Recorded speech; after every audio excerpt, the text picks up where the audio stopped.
as you sit calm and cozy in your warm little homes, and you look out the window at the sparkling sea. What do you see on the horizon? Could it be? Could it truly be a pirate ship? Oh, you are not hallucinating, my friends. Yes, yes. Once again, the gaming galleon returns for adventure, mystery, and just perhaps a little booty. I'm Captain Rez. Look, I don't know how I fell into this. Wow. What a lot in life, huh? Woo! Is it all roses and candy being the captain of a pirate ship filled with video games? No, but God, why would you want a world and a life filled with just roses and candy? There's got to be room for some adventure, right? We have it, my friends. We have it. What are we doing this week? Oh my God, we are very far away from the cozy confines of the Midwest, where the gaming galleon docks when it's not off adventuring on the Silicon Seas. We're on the other side of the planet, once again, in an undisclosed location. I can tell you the country. Have you ever heard of a little place called Japan? That's where we sit. Oh yeah, we're deep in the mainland of Japan. If Japan is big enough to have a mainland. We're sitting outside of an old foundry. That's right, a steel foundry. Long since past its days of business, it is now simply called the steel mill. It's empty right now. There's not much to speak of, no activity, believe it or not, as we sit in the field just next to it, with some cars rushing by off in the distance on a highway. Why are we here? Well, believe it or not, it is a very historic place, the steel mill in Japan. Because you see, the steel mill was ground zero for the very first and only piloted robot battle. Actual pilot-sized robots built to mimic our very forms. Fighting, punching, shooting, and running over one another. This actually happened. Oh yeah. It's not science fiction anymore. Science fiction always tends to influence reality, and that is no exception in this case. About 5 years ago, two men, one named Matt Ovelin and the other named Guy Cavalcante, two robot video game and cartoon enthusiasts, decided the future is now. And so they banded together and began to weld and solder and program a giant piloted mech built for one thing and one thing alone: destruction. But there's a problem with that whole plan. Being the pioneers they were, they built it. One side having a giant cannon with a paintball loadout. The other side having around 27 small PCP pipes, also able to shoot a bunch of rounds of paintballs. Why paintballs? Well, look, it'd be wonderful if they could just blow everything apart, but this is more of a sport, wouldn't you say, at this point than war? You don't want to go blowing away the other guy. So who knows? Maybe we could turn it into mech paintball. Or if anything, you hit the other guy in the right spot, that might short out their insides, right? At least that's what they told themselves. But they would never know. Because who else on the planet has a piloted robot built for fighting? They knew of none, but they knew of another robot. And it resided in the land of the rising sun.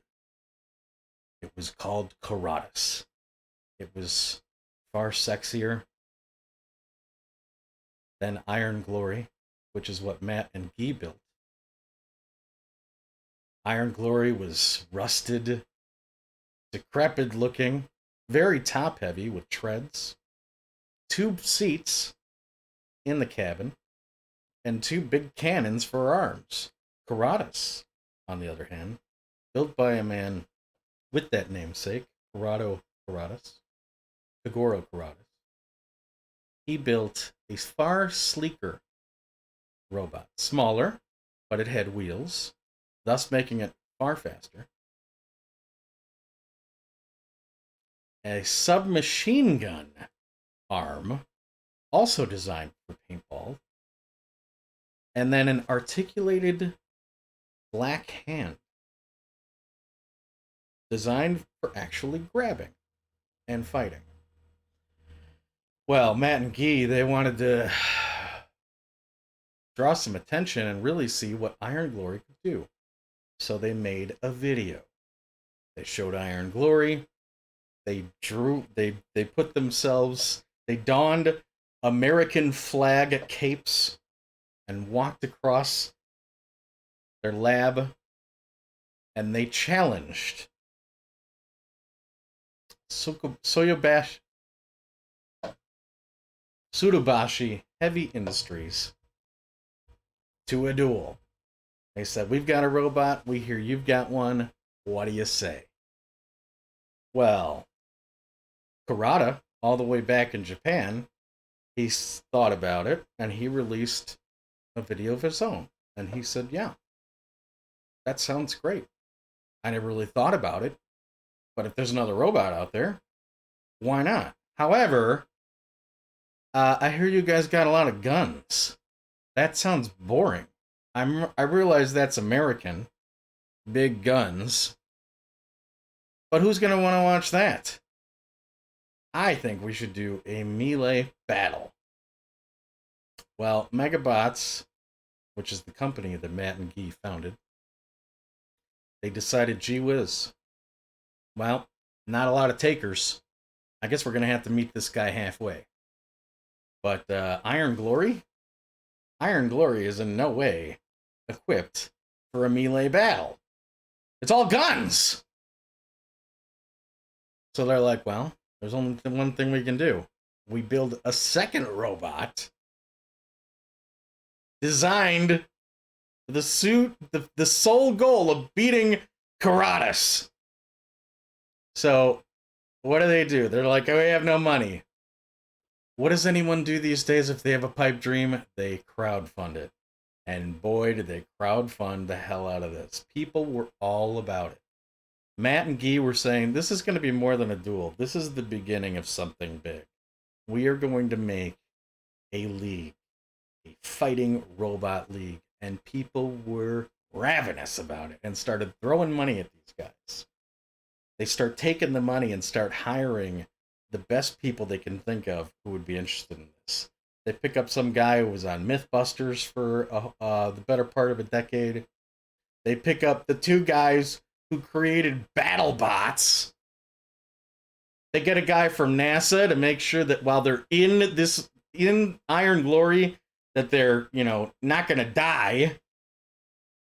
And then they got a guy out of Hollywood who designed paint and armor for mechs seen in things like The Matrix, Star Wars, and The Terminator.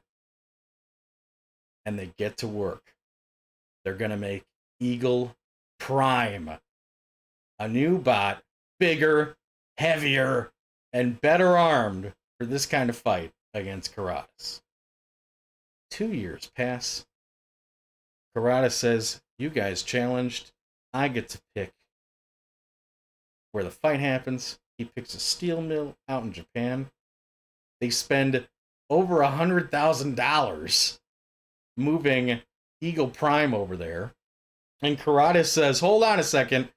I don't want to just fight Eagle Prime. I want to fight Iron Glory." And I gotta say, I agree with him. I mean, it's kind of dirty pool to challenge a guy. He says, "Okay, I'll take on your robot." And they're like, "Oh, great. Let's build a second one now that we know he's going to go for it." So what does he do? He takes the high road, and he says, "Look, I'm not just going to fight Eagle Prime. I'll fight him, but I'm also going to fight Iron Glory." So they transport both robots to Japan. Karadas drives over his bot, and they meet. It's a long level playing field indoors. There's some barrels set up and like a pile of iron cars and like some lighting grids, for flavor. Both of the bots are standing, 100 feet away from each other to start. And there's 3 rules. Either disable the other robot, knock the other robot down, or for whatever reason, if the pilot within concedes, there's the winner. All right? They really do this up. They get some interview. They're trying to make a big E-League, right? So they make this whole thing with that kind of format. So you get a color commentator, you get a robotics expert, also with the color commentator, for maybe a little information. They're sitting at a desk. You got some interviewee down on the floor talking to the pilots, getting their thoughts on the upcoming battle or how things wrapped up. Finally, after 2 years of crowdfunding and building and making all the moves, they're $800,000 in at the battlefield at Ground Zero. The first fight between Iron Glory and Karadas commences. Karadas, with all the speed, goes into high gear, and with his now upgraded half-ton arm, extends it like a clothesline.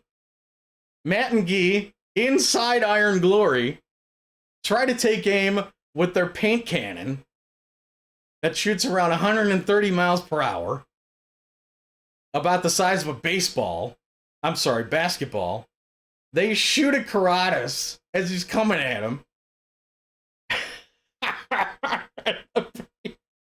The paint round explodes in the cannon. Karadas goes from a clothesline, pivots, turns it into a punch, and knocks these guys over in one clean shot. Iron Glory just flops on its back. It's over. The safety team comes in. They're pulling Matt and Guy out of there. Interviewees in their face, trying to get their impressions. They are like dazed. Karadas is like, "I don't know what to tell you. I mean, all this confidence they had. We're the Japanese. We make robots. I don't know what to tell you." So then it's time for Eagle Prime. Okay? Eagle Prime has this whole team of people building this thing. It's way bigger than Iron Glory. It's in red, white, and blue. There's an eagle on its shoulder. On its right arm, it's not an arm, it's a giant claw. And on the left, another paint cannon. Karadas,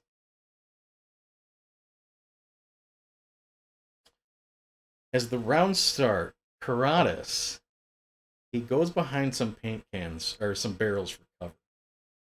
And then all of a sudden, from behind the robot, coming out of a little compartment on the back of Karadas, flies out a small drone. The drone makes its way to Eagle Prime, tries to hover over the windshield of Eagle Prime, and starts letting out this smoke, obscuring Guy and Matt's vision of the situation. Now, Matt, in some sort of just Hail Mary, activates the claw and starts spinning right by their carriage and manages to hit the drone. However, the drone drops onto the windshield, so now there's smoke and the drone. Carrodus comes in, extends his arm, and goes in for it. And that's when Matt manages to grab the arm. And the two of them just start rocking each other back and forth. And eventually they're deadlocked. And they can't move. The competition is cut, and they decide in 24 hours we're going to give it another go. So 24 hours later, oh, and by the way, they were trying to use the cannon on Eagle Prime, but when they were deadlocked, Eagle Prime just had the cannon in Carrodus' midsection, is just blowing it away, just blowing paint in there. 24 hours pass. The paint does nothing. I mean, they couldn't have hit it in Carrodus in a sweeter spot, and it's still operational. So, so they're like, all right, paint's stupid. We're done with the paint. They've got another attachment. So they pull off the paint cannon from the left arm of Eagle Prime, and they put on their sweet baby. A red, white, and blue painted about the size of my flag post chainsaw. So it's like claw, chainsaw. All right? Carrodus is already dwarfed by this thing. He's since taken off the big half-ton fist and fitted it with a submachine gun paintball. He starts to go in. Eagle Prime takes a car with its claw and tries to drop it in front of him so he can't charge. Carrodus strafes, starts blowing him with submachine gun paint. They're like, they take the claw and grab a lighting grid over their head, over Eagle Prime's head, and then the claw starts to spin, creating a giant helicopter right in front of them. They start to advance on Carrodus. I guess the thing gives way or something, or maybe they just felt like that was too unfair. They end up dropping it. Carrodus charges. They deadlock. And that's where things get messy. That chainsaw starts to cut in right into Carrodus' beautifully articulated black arm and just tosses it to shreds.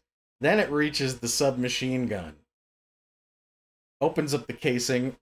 Paint just starts. Little paintballs just start going all over the place, and then I believe, Eagle Prime starts pushing him, Carrodus, out of the arena and into where the commentators' table is. The commentators have to dive out of there. And then finally, Carrodus' robot, after lots of being pushed and being rammed and being chainsawed, finally has to concede. What happened after this? Because Matt and Guy, as far as they was concerned, this is the first of many robot fights to happen across the world. Unfortunately, they spent $2.5 million to get Eagle Prime operational.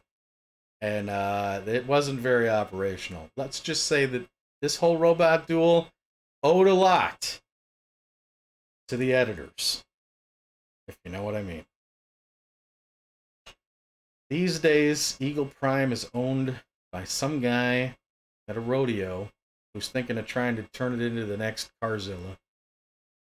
Unfortunately, Megabots, creators of Eagle Prime and Iron Glory, have since closed their doors, declared bankruptcy.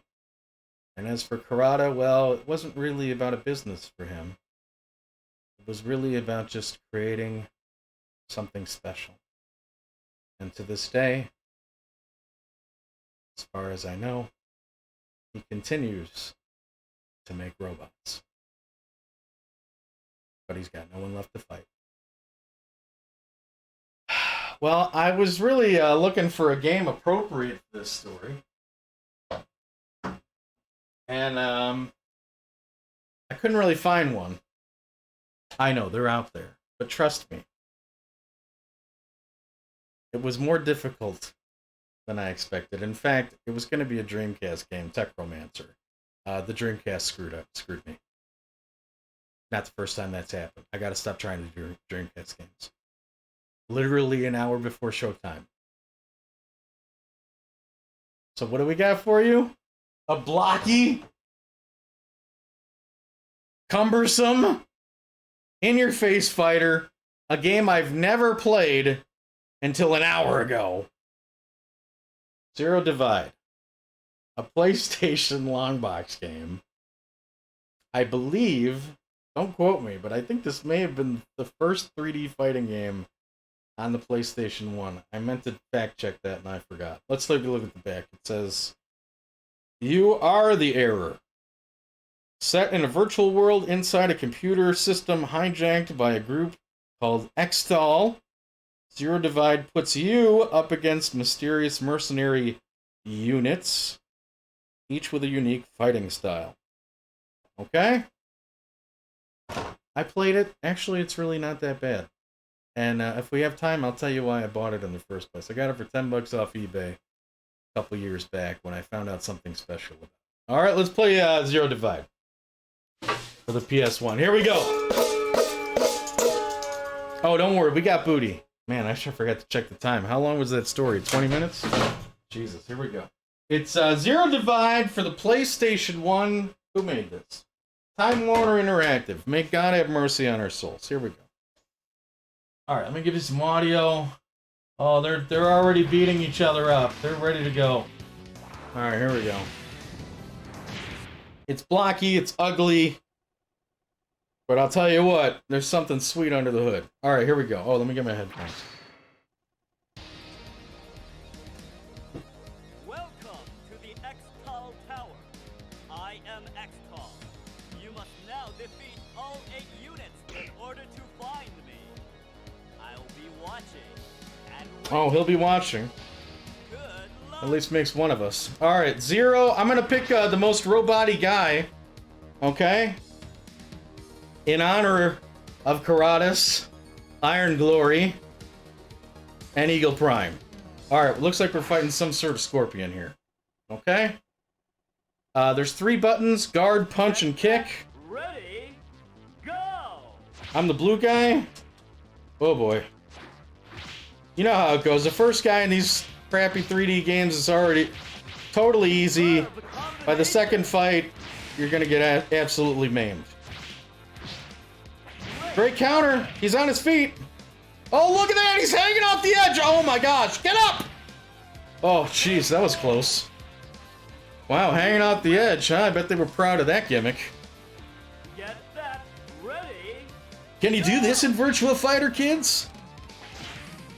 Oh, yeah. Now we're talking. Ooh, That really hurt. Sayonara. Oh, he's still up. Yeah. Oh, he's still up. Let's see if I can throw him. Going in for the throw. Absolutely not.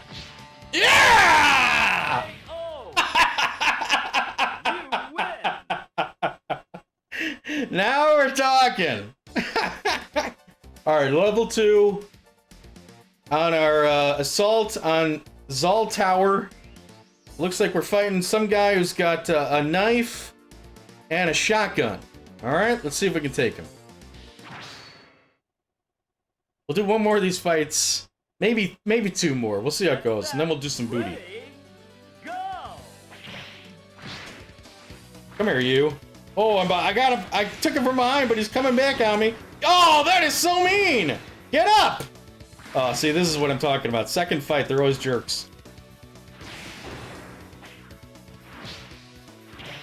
Whew!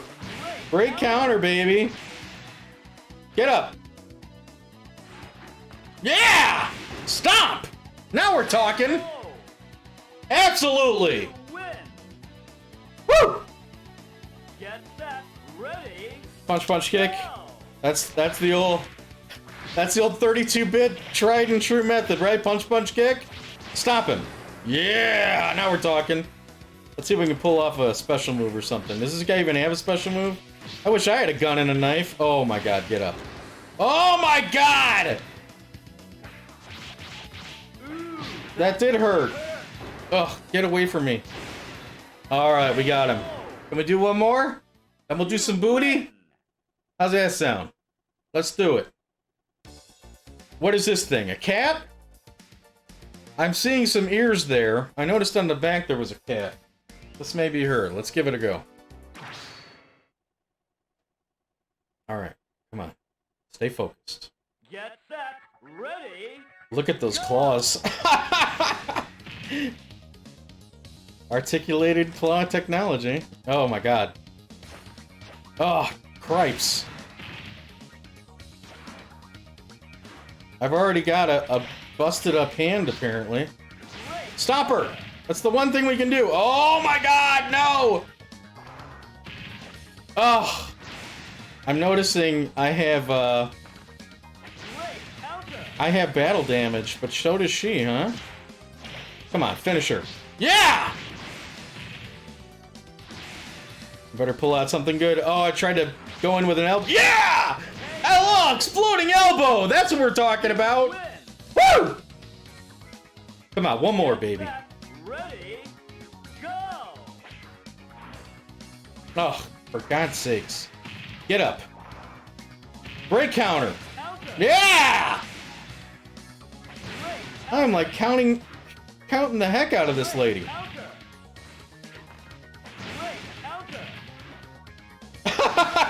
Isn't that great? Kicking her while she's down is a great counter, huh? Oh my god, what power! Alright, excellent. Look at that. We're doing okay. How about that? Alright, can we get out of this? Please? We'll leave it there for now. We'll deal with Cygnus later, okay? Alright, hold on a second. Come on. Wonderful. Doing far better than I expected. That's great. Alright. You just stay there, right there, Cygnus. If this game starts, I'm gonna like have to dive for the. Let's put it in a nice, easy spot. $4.99. Keep an eye on. Booty. Oh yeah. Oh yeah. There's booty. There's booty. This booty. You know, it's funny how voyages work out. Sometimes you hear about a location and you're like, I don't know what game's going to fit with that, but oh boy, are we going to have to go there? Or sometimes there's a game that's just so outlandish that you feel like this has got to happen. Or maybe something happens in the world, or you happen to meet somebody. It's always different how these voyages start. But every now and then, it's what lies within the chest that starts our journey. And that's what happened here. This one is so over-the-top Japanese that I simply felt like the whole show had to be as Japanese as possible to suit it. Okay? We got this sweetheart about 2 months back. I was at a game store with a friend, and I didn't really see much. Nothing too exciting. And then, I don't know, I think she was ringing something up. Who knows? But I noticed behind the counter, among all the myriad of stuff they have at these game stores, you know, PlayStation Minis and, old Super Nintendo carts and, whatever, figurines. I said, what's the story with all that back there? And one of the guys who was actually off duty, who may have been the manager for all I know, I don't know. He said, "Oh yeah, that's for sale, but we haven't really gone through too much of it yet." And I said, "What's your asking price for all of it?" Not knowing what was in there, okay? Because I just felt like this is the kind of stuff we like to see. And he says $140. Yikes! God, I hope it's something good, right? Well, luckily, I always have an ace up my sleeve. And I said, 140, huh? Can you go any lower? And he says, no, I can't. There's a particular title in there that alone seems to be going for around 100. And I said, okay. All right, we'll do it. But hold on a second. And so I go to my car, and I just happened to pull about a half dozen GameCube games that were doubles from the hole. I was like, we got to start paring down. This is getting ridiculous. Okay. And they were F-Zero GX, Smash, but I don't think they took Smash. They thought that one was broken or something. It's not. Whatever. I should have wrote these down. Oh, Custom Robo. Okay. I don't know, a few other like titles that, AAA titles, but are like first party. Oh, Metroid Prime 2. Stuff like that. Stuff you don't see every day, but we certainly have at least a copy of in really nice shape. Everything's been up lately, GameCube especially, so I was just keeping those on standby, just in case. And I felt like this was the time. So I bring these 6 games back in. The guy looks at it, he's like, I give you 100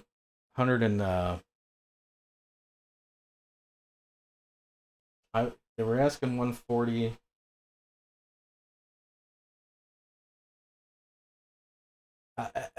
We met in the middle somewhere. Oh yeah, he was asking for 150. This guy was saying 130. And I said, why don't we just meet in the middle? You guys give me the games for 140. I'll give you the GameCube games for 140. And he says, all right, but I can't do the tax. You're going to have to pay the tax. $10 on the tax. Okay? So we got this lot for some GameCube games that frankly were collecting dust. And $10. Are you ready to see what's in here? Have I built it up enough? Are you ravenous? Are you drooling? Let's take a look and see what we got. We got a whole kit and caboodle of really pristine looking import games. The Sega Saturn. Yeah.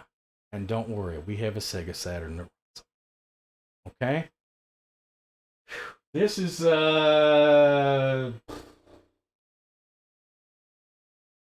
look, I tried to research this. I usually like to tell you guys what we have and what the games are. That's not going to happen here. I don't know what most of this stuff is, and I certainly can't read it. Okay?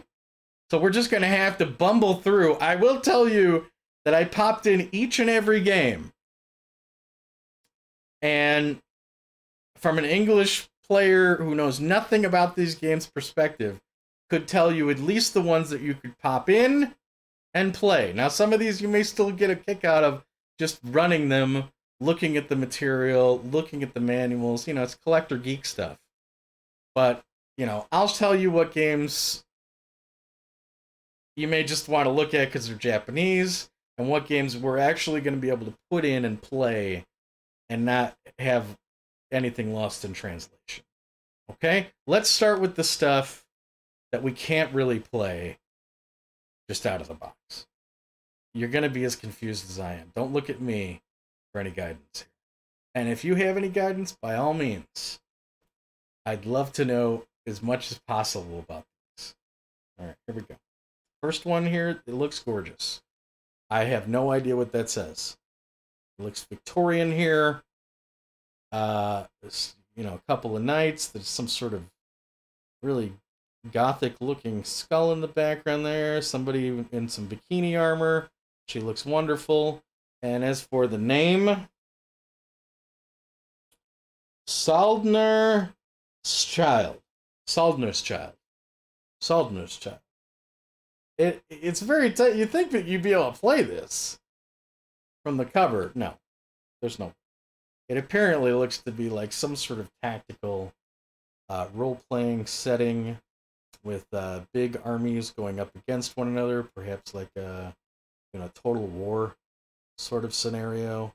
And that's fine as long as you're happy with just fighting these units and not being worried about the story or what's actually happening. Probably bumble your way through it, but yeah. All right, next one. Oh boy, we're not just gonna throw these all over the place. They're in really nice shape. All right. The next one here, high school.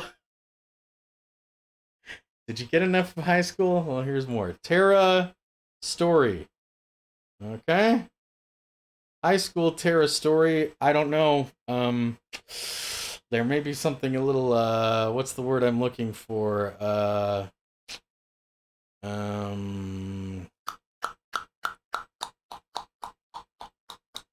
I hasten to say the word lewd. It's thrown around too often these days. I don't know. We look at the manual. Maybe that'll give us a better idea. It takes place in high school. It's got girls all over it. What's in the back? There's a little leaflet. This gives you an idea how nice these are. A leaflet in here. Okay. Suspect. That's the word I'm looking for. Although that word apparently is starting to get used too much too. So. There's ladies on the back side here. Okay. And what about there's more ladies. Okay. Virtual dating. I don't know what's going on here. Maybe it's like a virtual key club simulator. Maybe you won't go to like the local retirement home and volunteer. Let's assume that that's the case. Is this a card? Oh, look at this, a trading card. How nice. Look at that. Title character there, maybe. It looks wonderful. All right. Great. I'm going to put that in my wallet. All right. Okay. Terra High School. Oh my god, we got to start. This is going to be the longest. It's a good thing that we're just doing little fighting game stuff because there's a lot of these. Here's Something 2. The sequel to Something 1. I really liked the art style here. Couldn't even tell you what's happening here.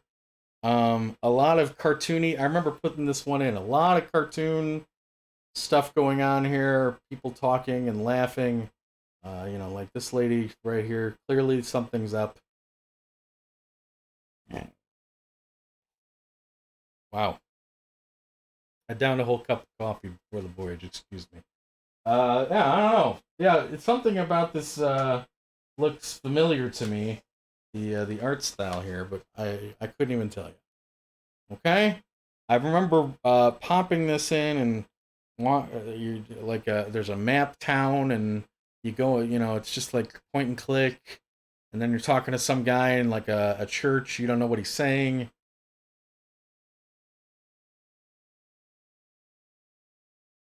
Maybe we should have kept the GameCube games. Next one.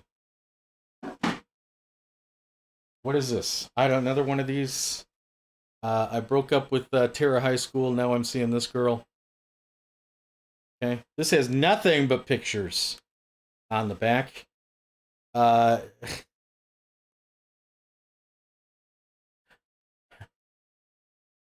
what are we missing here? Yeah, not a male in sight. All right. Any sort of trading card? Beautiful artwork on the disc here.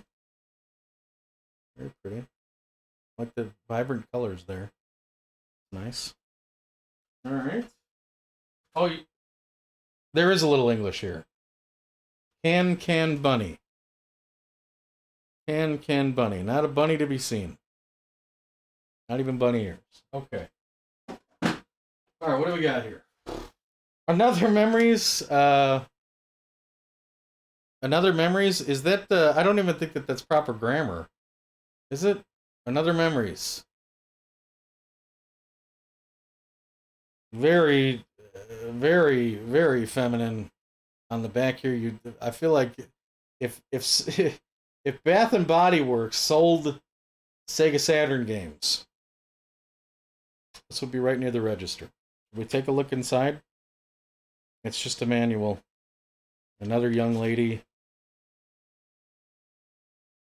Looks very optimistic on the disc there. More inserts. And then just, oh my god, it's all Greek to me. It's all Greek to me. What are they saying? I have no idea. It's a picture of a classroom. Great. Can't wait to speed run this one. Where's the market for that? When are people going to start speed running games out of their language? Now that I'll watch. What's this? Another group of young ladies here on a pink background. They all look very optimistic, all very happy to be here. And then on the back, more pictures of them. Okay. Okay. Are you tallying this up? How did we do?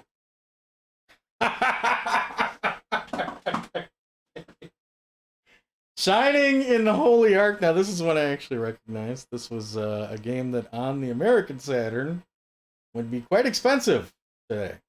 Not so much if you live on this in the Midwest. You know what? I should sell these while we're here at the steel mill. What was I thinking? You know what I was thinking? I'm an idiot collector. I'd never let him go. Shining in the Holy Ark, made by Sega. Part of the Shining Force series. Very similar to Shining in the Darkness, which was the first Shining game. Shining Force being a far more recognizable title. This one plays very much in the same way of Shining in the Darkness, rather than being a tactical unit-based role-playing game. This is more of a dungeon with obviously 32-bit technology and sensibilities. Charming. You could play this. You could, but I'm not sure you really would. All right. Oh my god, we gotta keep going. Jesus, let's pull 3 of them. Virtual Cop. Oh, this should be in the play one, right? This is definitely playable. We have a Sega Saturn light gun, absolutely. We can play this. Unfortunately, this is probably one of the cheapest games in the Saturn. Virtua Cop. It's a light gun game. You're shooting. You're being a good person and shooting the bad persons. Okay, I think you figured that. Another tactical RPG of sorts. Robots certainly comes into play here. Unfortunately, I mean, I don't like this sort of style at all. I'd rather play that Soldier's Child or something like that, rather than this. Big, cutesy, goofy robots tactically fighting one another in Japanese. I'm not having that. And, oh, this one I actually thought was pretty neat. And I hear even in Japanese, this is actually kind of fun to play. Another tactical role-playing game. But wow, what a striking look here. Black Matrix. Post-apocalyptic, isometric, turn-based strategy. Yeah, I think I'd be down for spending some time with this one. Even if I didn't really necessarily understand the story. I think it's got a good Final Fantasy tactics kind of approach to it. Kind of steampunky. I just really like this cover too. Yeah, Black Matrix. I'm okay with having that one. All right. A few more here. This is a double disc here, the only one we've come across so far. Wow. Look at this. Whew. Eat your heart out, Eagle Prime. Look at that thing. Wow. That's all one robot. Couple guys down, couple pilots down there on the ground. Woo! Beautiful. What kind of game we looks like top down military strategy, I would say.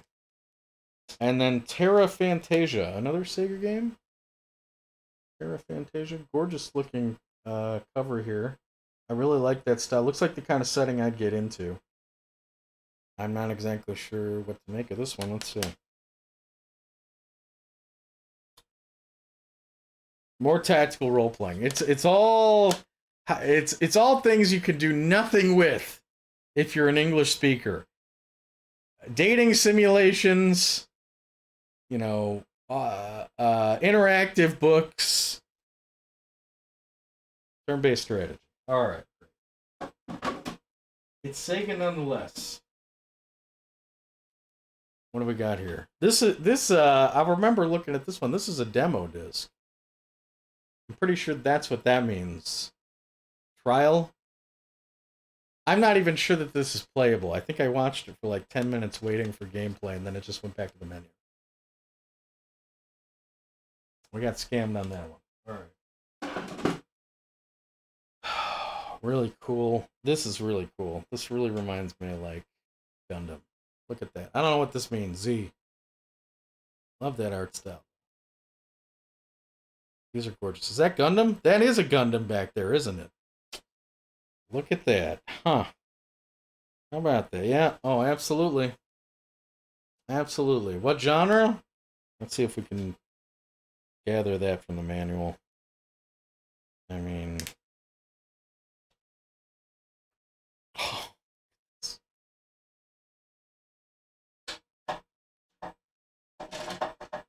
All right.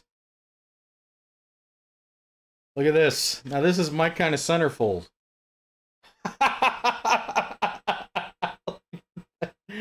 That's awesome. Wow, I like that a lot.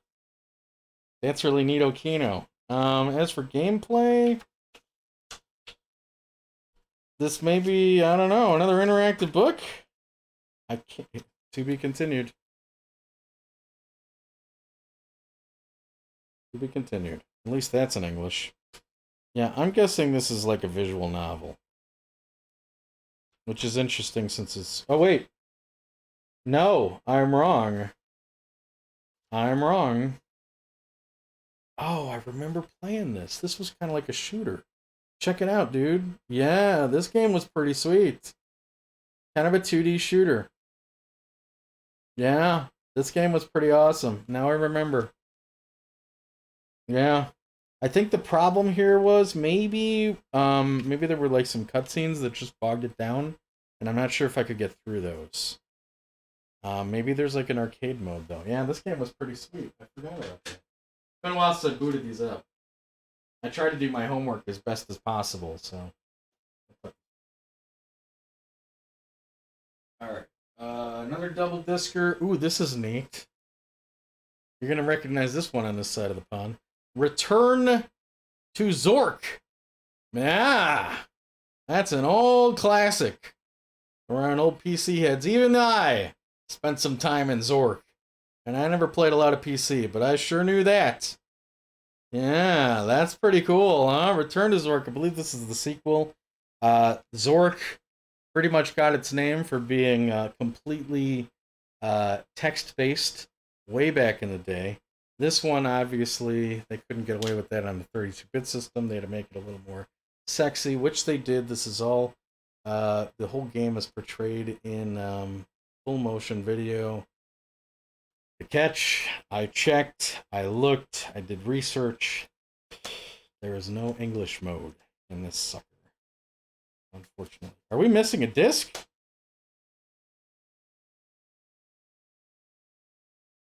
There's only one disc in here. That sometimes happens, though, but I can't confirm whether this is a 2-disc or not. That'd be a shame if we got screwed on that. I'll have to look that up. All right. 4 more of the ones that I would classify as not just pick up and play. And then we'll get to the ones left. Another one I heard was really cool. Again, post-apocalyptic tactical RPG. Wacken Rotor. Very dark.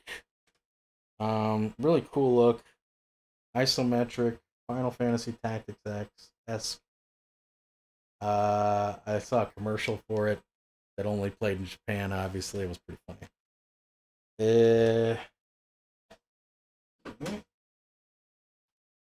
Another dating sim, maybe? I don't know. It's special, though. I can tell you that. It's definitely special. For sure. No doubt about it. And there's some young ladies there. They seem happy to be here. Okay?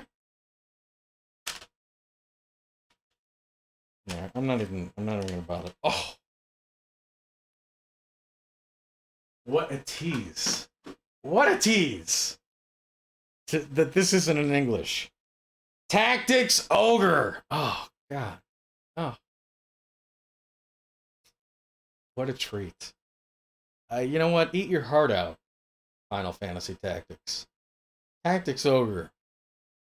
Oh, yeah. That's where it's at. This one made it to the PSP. Let us cling together. It's nice to have this because... I guess this make it to PS1? Is that the same game? It's just a different name? Because I know we have the PS1 one. Whether it's the same game or not, I'm not entirely sure. I know I have the digital copy of this for PSP. It's nice to have a physical copy, even if it's in Japanese. And I'll tell you what. I've played enough Tactics Ogre that I could probably play this and do some damage. And then finally another lady. Okay? Some lady. She looks very determined. Alright? There you go. And she's a... Oh boy. Something's going on here. Take a look at the side. The side here, yeah. Something's happening. Something's definitely happening. We're just gonna leave it at that. Alright, so there you go. So that was we've got one off camera here. 1, 2, 3, 4, 5, 6, 7, 8, 9, 10, 11, 12, 13, 14, 15, 16, 17, 18, 19. Virtual Cop is kind of a gray area, but as far as, pick up and plays, I should put Virtual Cop. I don't know why it's not. And that Gundam one, for that matter. I think both of those fall under playable. Let's look at the ones that I put to the side that I really felt were just plug and play. Pick, anyone can put it in and play it and comprehend it and have a good time. And then I think we'll really, truly know, if this was worth the 6 premium GameCube games we left behind. Okay, let's take a look. I lied. This one definitely is not playable. I think I put it in the wrong pile. Okay, that's not right. I don't know what this is. It's not playable. Get it out of here. All right, let's try again. So 20 unplayables. 20 lost in translations. Okay? All right. Puyo Puyo Sun. Now we're talking. Puzzle game. You Westerners with 16-bit backgrounds, you'd know it is, Dr. Robotnik's Mean Bean Machine, Okay, it's a puzzle game. It's over the top cute. There's a campaign mode, an arcade mode, versus mode. Anyone can comprehend colors and, putting four of the same color together to clear an area.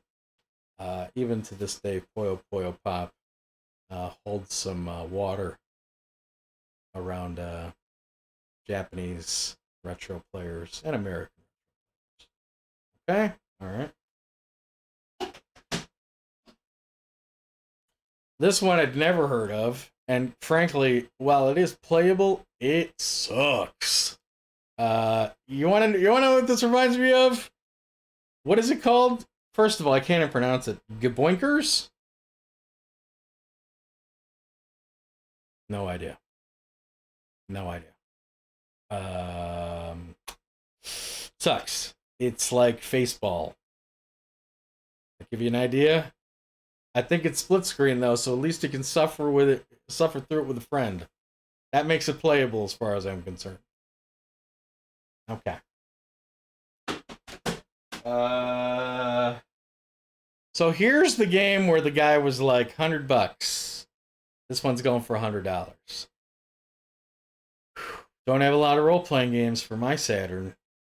Not even for the American one. I think the only role-playing game that's comprehensible that I have in my collection, it escapes me now, but it's like barely an RPG. This one, on the other hand, is not. Wizardry.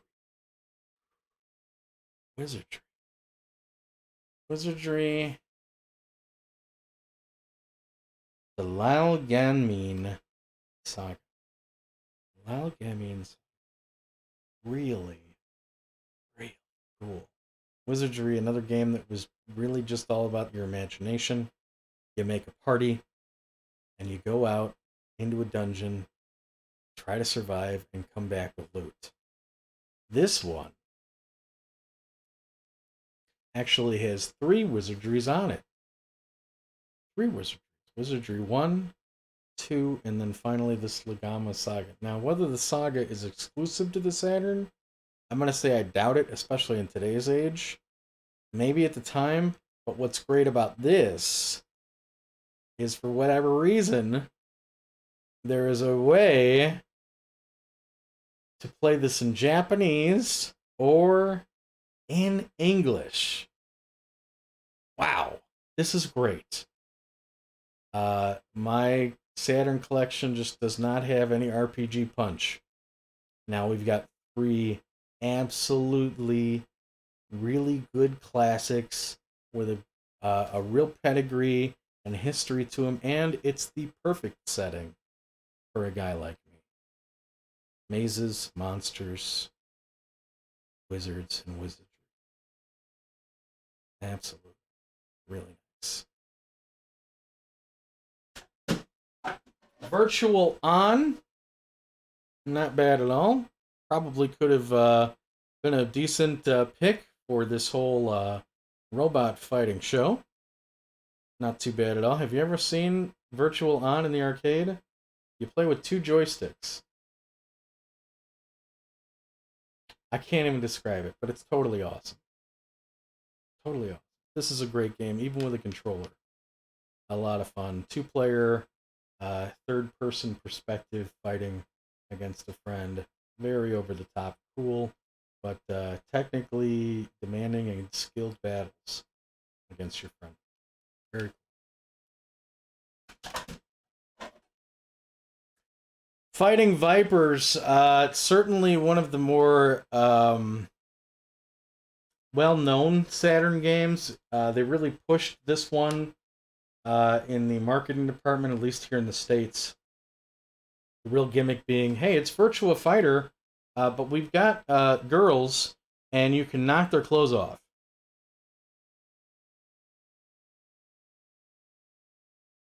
There's also a guy with a skateboard. He beats people up with a skateboard. How can you go wrong? All right. Didn't have the American version of that. Didn't have that on Saturn, so that was cool. And then finally, Dizard. Another Exclusive to the Saturn 3D fighting game. Not the most exciting technically, but I really like the setting. It's kind of a Victorian weapon-based fighting game. Pretty cool. There's what do we got? We got a guy here with a sai. We've got a lady with a couple of what does Xena Warrior Princess use again? Jesus, I know this. They had them in Kingdoms of Valimar. How am I going to forget this? Anyway, they're like bladed frisbees. Chakram. Fans. A guy with a couple of fans. So, you know, I'm in on that. That's not too bad. Okay? So that's, what do we got here? 1, 2, 3, 4, 5, 6, 7 games. Maybe include Virtual. God, I better pad this as much as I can. Virtual Fighter. 7. 7 games out of the box that anyone could play, and then a whole host of other silliness. Big taste from Japan. Okay, $1.40. Technically, we got it for $10 out of pocket. I don't know. I don't know what to tell you. I mean, I just feel like Wizardry was enough. And what's funny is that guy was toting it for $100. I checked. I think it's down to like $70 now. That's still 70 more than I would have paid, though. I think we did okay. You know, sometimes you just gotta realize that, you know, just because doubles are awesome, they're still doubles. And now we got one heck of an import Sega Saturn library sitting in the hole. Yeah, that's good. All right, one more fight. I think we're already way over. This may be like a 90-minute show. One fight, we'll hit the mailbag, and then we got to skedaddle. All right? It's zero divide. Oh boy, here we go. Zero divide. By the way, we're not going to have time to show you this. The reason I bought this game isn't because it's a bunch of polygonal idiots fighting one another with that stupid DJ. Believe it or not, if you boot this thing up, and on the second player controller, hold down Start and Select as it boots, in addition to the fighting game, which honestly isn't that bad, there's a full-on shooter in here as well. Phalanx, you may know it on the SNES. This is the 32-bit version, which never got released on the PlayStation 1. It's buried in here. Pretty cool. Let's play one more round of Zero Divide. See if we can get our butts. And almost like, all right, let's do it. Okay. All right. We got this guy with the face looking at us here. Anybody see my controller? Here? Oh yeah, $4.99 had it, right? All right, here we go. All right. I'm ready. Punch, punch, guard, right? Punch, kick, guard. Punch, kick, guard. This guy's got a laser sword. Oh boy, this is going to be a problem. Look, if you let me win, I'll trade you about 8 dating simulators that are in. Oh my god! Oh, cripes. Uh-oh, other way. No! Oh. Oh, block him. No! Oh my god! Short stamp! Sword stamp into suplex! Wow! Alright, hold on a second. Go! Hey! Great performance! Oh my god. Get up. Oh, cripes. That really hurt. This guy's got my number, man. Let's try and go for the throw. Yeah! There we go! Alright, it's not over yet. Oh my god. Oh! Darn it. Darn it! Alright, that's it. That's it. We got no more time.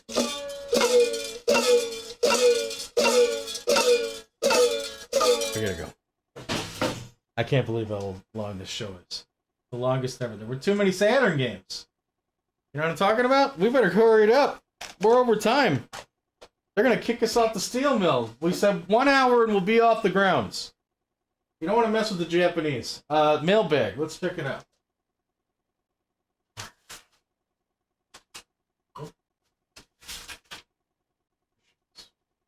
Oh, I think we got a picture. There's a picture here.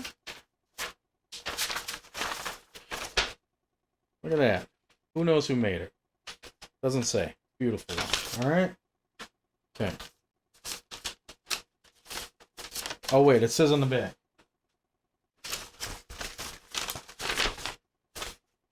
Let's see. Quinn. Quinn the matey. All right. There you go. Thank you, Quinn. All right. What do we got next?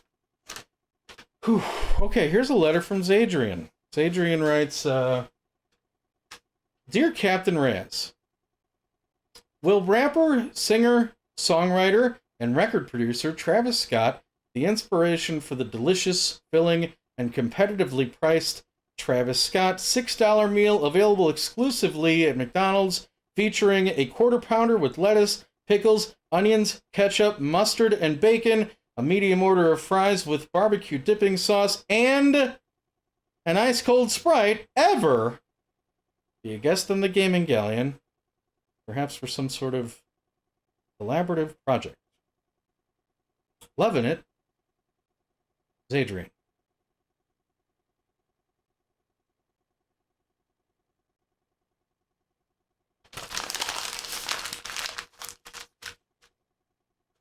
Philistines. Don't worry, I got one more. I'm not even going to answer that. Can we keep it on video games, please?